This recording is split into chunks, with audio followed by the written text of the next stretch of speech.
The chainsaw serve has been banned from pickleball for 2022, but the fingerspin serve has not.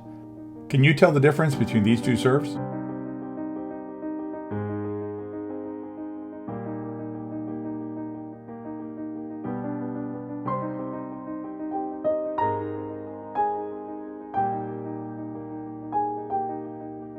The first serve was a chainsaw serve executed by our friend Shay Underwood from Road to Pro. The second serve was a fingerspin serve hit by the player credited with its development, Morgan Evans. Should the chainsaw be banned while the fingerspin serve is still allowed? Let us know your thoughts on our poll. The link is below.